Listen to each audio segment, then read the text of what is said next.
s'intensifiait et la neige, flocon après flocon, recouvrait tout. Maintenant, Vladimir ne pouvait plus reculer, et en dépit des éléments déchaînés, il avait pris sa décision. Il irait livrer son bois dès l'aurore. Si les dieux étaient avec lui, il arriverait peut-être avant la nuit dans la bonne ville de Bouklanosk. Sinon, il lui faudra attendre dans le froid et l'obscurité que revienne le jour. Repousser encore son départ aurait mis le bûcheron en retard, et pour un homme comme Vladimir, la mort était préférable à un retard. Les bûches de Vladimir étaient réputées au-delà de la steppe, jusque dans la grande ville, où les bourgeois se bousculaient pour acheter à prix d'or les quelques rondins qu'il apportait, une fois l'an, lors de la fête de fin d'année. On disait de ces bûches qu'elles étaient les seules qui brûlaient, à coup sûr toute la nuit, et qu'elles donnaient encore des flammes au réveil des enfants. Selon la coutume, une bûche éteinte le matin annonçait une mauvaise année. Vladimir était le messager de l'année qui venait. Aussi n'avait-il pas le droit d'être en retard. Seule la mort pouvait excuser un retard. Et la mort rôdait. Vladimir le savait. Elle avait déjà frappé très fort. Elle lui avait volé sa douce Natacha, le laissant seul avec ses 7 orphelins. Un pont vermoulu, une planche qui avait cédé, avait suivi au triomphe de la mort. Avant de partir, Vladimir observa une dernière fois ses enfants. Ils étaient blottis les uns contre les autres dans l'unique litière de la maisonnée. Leur présence lui réchauffait le cœur et, en chacun d'eux, il trouvait un peu de sa Natacha. Souvent, il se demandait ce qui leur arriverait si, lui aussi, venait à disparaître. Vladimir s'arrêta de penser. Ce n'était pas le moment de se décourager. La nourriture était rare. Il lui fallait se rendre à la ville, rapidement, pour livrer et faire de nouvelles provisions. Quels que puissent être les risques. Dans une semaine, il n'aurait plus rien à donner à manger à ses enfants. La nuit qui posait encore, son noir manteau sur les arbres ne lui faisait pas peur, pas plus que le froid. Les loups, bien sûr les loups, mais par ce temps, même les loups se tiraient bien à l'abri. Enfin, la mort ne frapperait pas une deuxième fois. Avec Natacha, elle devait être bue. Elle le laisserait tranquille, s'était-il dit pour se rassurer et se donner du courage. Vladimir secoua son énorme barbe blanche qui lui recouvrait la poitrine. Quelques miettes de pain tombèrent sur le sol. Son immense main saisit la bouteille de vodka. Avec lenteur, Vladimir savoura la chaleur de l'alcool qui glissait doucement dans son corps. Quand il reposa le flacon vide, ses joues et son nez virèrent de rose.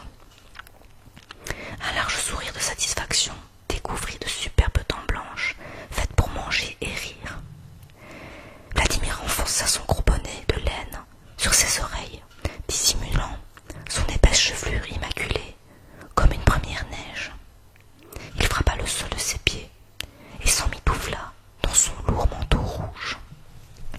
Tous les bûcherons des alentours portent le même manteau rouge. En cas de malheur, il est plus facile de retrouver une tache rouge au milieu du désert blanc. Vladimir regarda une dernière fois ses enfants. Il aurait aimé les embrasser. Mais, dans la région, on dit ça porte malheur de s'échanger un au revoir. Avec un pincement au cœur, Vladimir remit un rondin de bois dans la cheminée et se dirigea vers l'entrée. Il tenta d'ouvrir la porte de son isba. En un clin d'œil, une épaisse couche de neige s'engouffra dans la petite maison.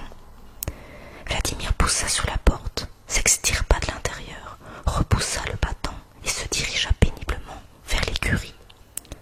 Pas besoin de verrouiller l'entrée, la neige s'en chargera. Pour ses enfants, ils n'avaient rien à craindre. Malgré leur jeune âge, ils savaient qu'ils ne s'aventureraient pas seuls sur la taïga.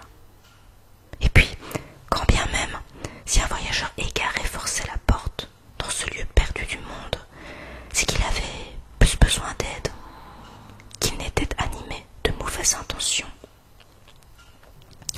La lueur de sa lampe tempête dessinait sur les sapins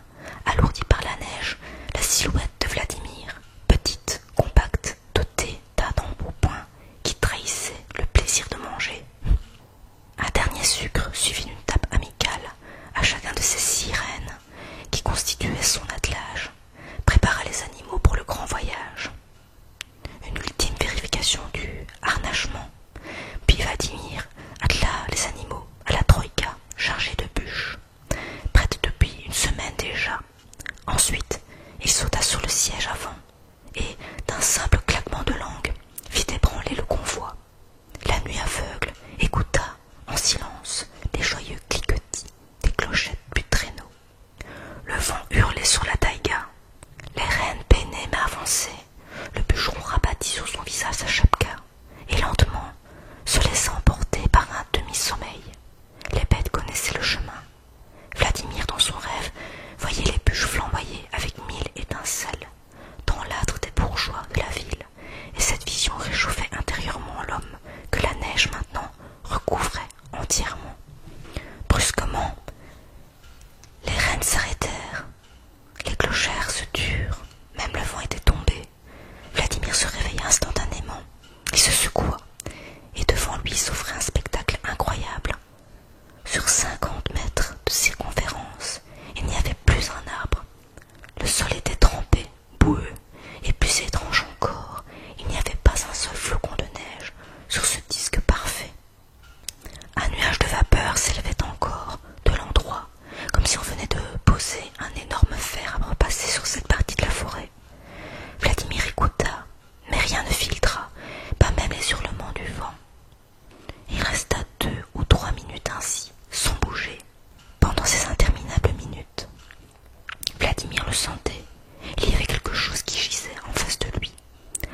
son vaisseau était-il resté invisible devant Vladimir, mais ce prodige épuisait les gens de sa race.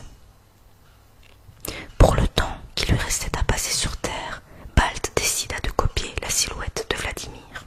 Il faisait ainsi à son sauveur un des plus grands honneurs qu'un voyage puisse faire à un hôte, prendre son apparence physique. En plus, par ce truchement, Balt pouvait, sans transgresser le code, se faire voir d'autres humains. Balt se dirigea vers l'Isba. Il espérait ainsi trouver non seulement un abri, mais aussi le moyen de payer sa dette. Le froid était trop intense. Balt devait se presser. Il transforma un mini-vaisseau de secours en troïka et sans y songer, décolla. Le traîneau qui semblait être tiré par des rennes dépassa le faîte des plus hauts sapins et vola vers la masure que Balt avait repérée. Pendant le trajet, Balt pensait à sa famille, à ses amis qui s'étaient fait congeler en attendant ce retour. Cela faisait 6 révolutions de son soleil. Il était parti, plus de 6000 ans pour nous, et il n'avait toujours pas trouvé la source de lumière, l'étincelle de vie qui pourrait rallumer son soleil. Quand Balt avait quitté sa galaxie, seul un astre rougeau dispensait à peine assez de lumière pour alimenter les surgénérateurs de congélation. Sa planète qui jadis croulait sous les fleurs était aujourd'hui un bloc de glace. Encore une révolution, et son astre s'éteindrait à jamais. Les surgénérateurs se déconnecteraient et, avec eux, tout espoir de réveil pour sa famille et les derniers représentants de sa race. Cet incident mécanique, qui lui faisait perdre un temps précieux, le contrariait fort. Mais le froid qui perçait son nouveau corps ne lui laissait pas de répit.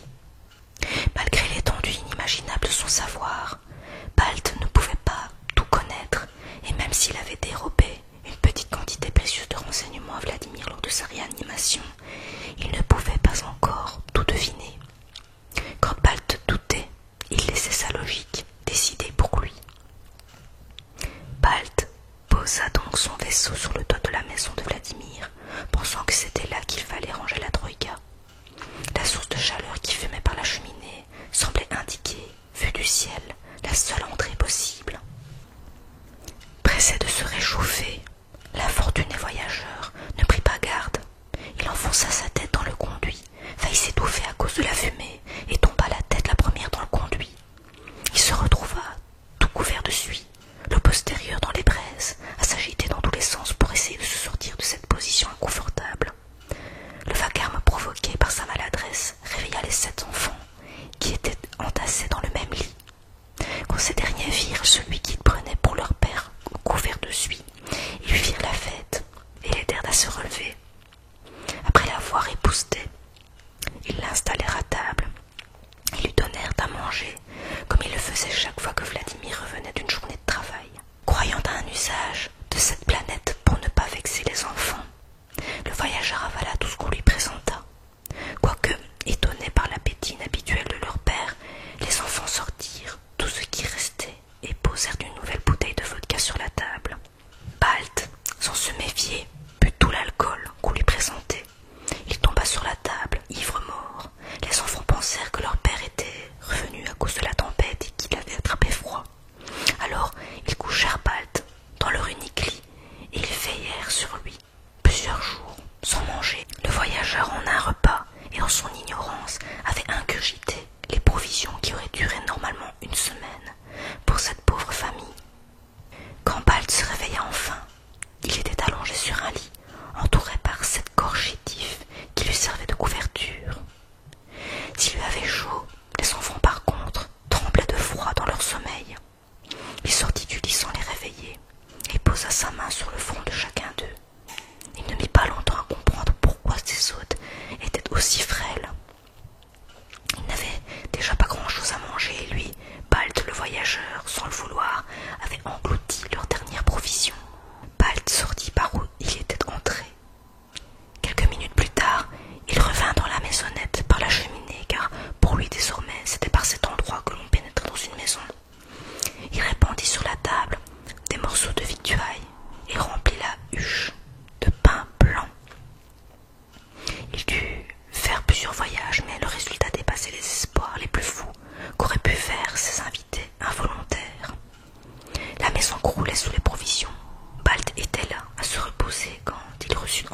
message qui l'attendait. Son vaisseau l'informait que la panne était réparée et qu'il pouvait reprendre sa quête. Le voyageur aurait voulu faire plus, mais il avait déjà trop tardé. Il s'apprêta à reprendre sa quête quand sa jambe droite fut ébranlée par une petite secousse. Notre visiteur, qui croyait avoir attaché son pantalon à une écharde, tira, et finalement se tourna pour voir le plus jeune des 7 enfants lui faire un sourire comme jamais il n'en avait vu. Bald n'avait pas voulu provoquer chez cet enfant fragile un sommeil trop profond qui aurait pu être fatal. Du coup, l'enfant s'était réveillé trop tôt. Ému par le sourire du garçonnet, Bald resta un moment à contempler l'enfant qui tournait autour de la table comme un feu follet. À chaque fois que le regard du visiteur croisait celui du petit, il lui semblait apercevoir l'inaccessible. Dans ses yeux brillait une lueur, une étincelle de vie qui dépassait par sa pureté toutes les sources lumineuses qui lui avaient été données jusqu'alors de contempler. À cet instant, le visiteur pleura. Il savait qu'il venait de trouver ce qu'il cherchait depuis des siècles. Des étincelles de joie qui brillaient dans les yeux de l'enfant valaient toutes les sources de lumière de l'univers. D'un geste tendre, il capta cette lumière et la déposa doucement dans un écrin qu'il gardait toujours sur lui, pour le moment où, enfin, il trouverait sa lumière. Le coffret se mit à briller de 1000 feux. On voyait dans la pièce comme en plein jour, si bien que les 6 autres frères, un à un, se réveillèrent. En découvrant leur table couverte de vivres, leurs cœurs s'empirent d'une joie immense. Ils offrirent à notre voyageur le plus beau des cadeaux qu'on puisse recevoir d'un enfant, une étincelle de bonheur. Notre voyageur comprit, cette nuit-là, comment il allait sauver sa civilisation. Il recueillit, l'une après l'autre, les lueurs de bonheur des enfants et s'envola dans sa troïka, avec 7 paires d'étincelles de naïveté, 7 paires d'étoiles de bonheur. Il regagna son vaisseau et retourna chez lui pour raviver son soleil presque éteint. Malgré la rapidité de son vaisseau, Bald mit de nos mois avant d'arriver chez lui. Il lui en fallut encore 6 autres pour revenir l'année suivante, le même jour à 1 an d'intervalle, pour refaire une nouvelle récolte. Son soleil avait besoin d'étincelles de vie, et lui, désormais, savait où les trouver. Bien sûr, au fil des années, Bald aurait pu changer d'aspect, laisser la Troïka pour un vaisseau plus moderne ou rester invisible, mais pour Bald, le moins qu'il se devait de faire pour remercier son sauveur, c'était de conserver l'apparence physique de Vladimir. C'est pourquoi, chaque fois qu'il retourne sur Terre, Bald prend toujours l'aspect d'un bûcheron des régions froides. C'est ainsi que depuis cette rencontre, tous les ans, la nuit de Noël, un visiteur que nous avons baptisé le Père Noël dépose devant chaque cheminée un cadeau pour les enfants. En échange, il récolte les étincelles de bonheur que seuls les enfants qui croient encore au Père Noël peuvent offrir. Ce sont celles qui feront dans le ciel les plus belles étoiles. Ensuite, il retourne dans son monde à lui et sème ses étincelles de vie dans son sommeil et dans l'espace. D'ailleurs, si vous regardez bien le lendemain de Noël, vous verrez que le ciel brille plus fort. C'est que Bald, le Père Noël, a fait une bonne récolte. Si d'aventure vous voyez une étoile qui ne brille plus, c'est un peu triste, car cela signifie qu'un enfant ne croit plus au Père Noël et qu'il a déjà perdu un peu le goût au bonheur. Voilà, maintenant vous savez tout sur le Père Noël.